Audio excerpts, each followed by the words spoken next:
So of all the transformations, the first one that we're going to look at is what does the a value do to our graph? Now in transformations, that number in front of the graph, would that affect the y value or the x value? It would affect the y value because it's outside of the function. And it would be a vertical stretch. So with the 2/3 out in front, you would multiply all of your y values by 2/3. With the -4 out in front, you would multiply all of your values by y values by -4. So it would be a vertical stretch and a vertical reflection.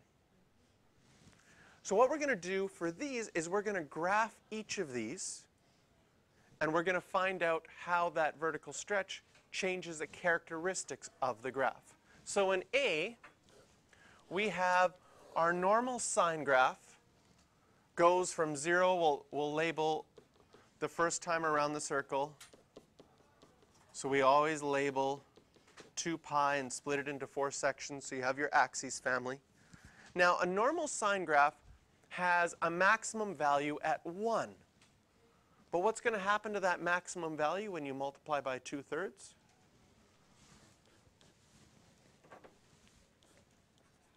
That maximum value is going to be at 2/3. And a sine graph normally has a minimum value of -1.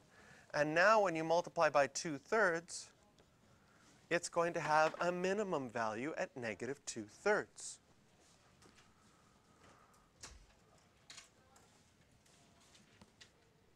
When you think about your parent graph of your sine graph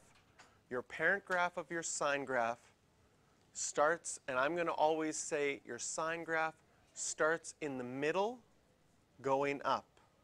I'm not going to say starts at 0, 0, because sometimes we're going to translate our graph all over the place, but your sine graph will always start in the middle going up.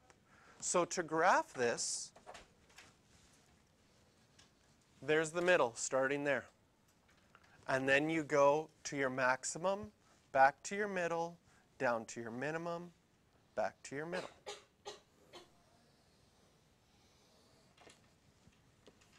And we just graphed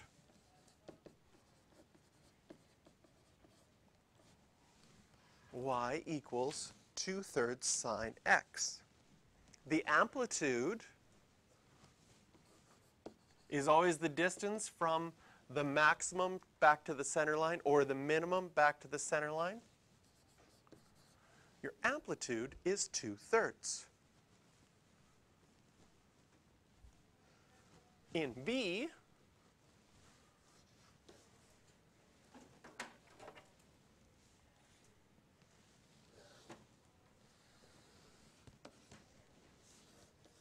again, I'll mark 2 pi and divide it into my whole 4 equal sections for my axes family.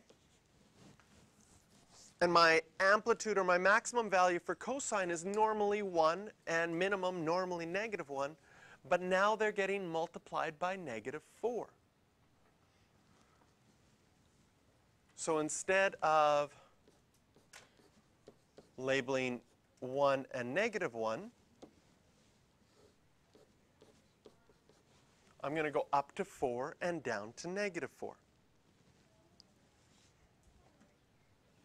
And if we look at our basic cosine graph, a basic cosine graph starts, and we're going to say it starts at a maximum. Can you see in this graph we have a vertical reflection with that negative out in front? So instead of starting at a maximum, that -4, that's going to make it start at a minimum. And the important thing about having our 4 sections already labeled is that sine and cosine graphs will always go from a minimum or maximum. Where's it going to go next? To the middle, and then to max, then back to the middle, and then back to a minimum. And so it still has a period of 2 pi.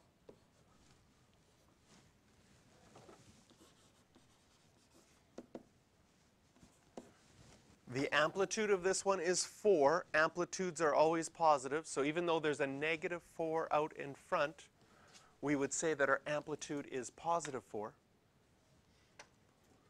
And the first shortcut that we're learning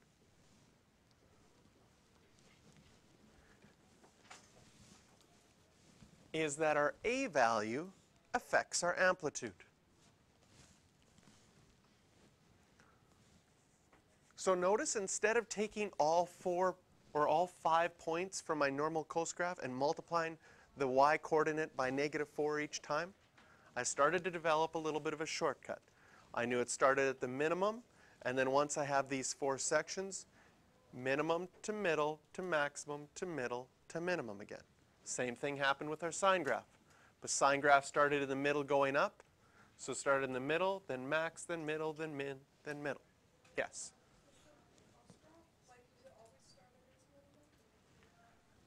This is a negative coast graph, starts at a minimum. A regular coast graph, if we go back to our pictures of our sine and cos graphs that we drew earlier, a regular coast graph starts at a maximum. So here, when I say, here's a regular sine graph, can you see that it starts on the center line or in the middle going up? And a regular coast graph starts at a maximum. We had a negative coast graph, so our graph started at the minimum. Did I give you questions for this one already? No. So questions for this one are 3AB, 4, 5, and 9.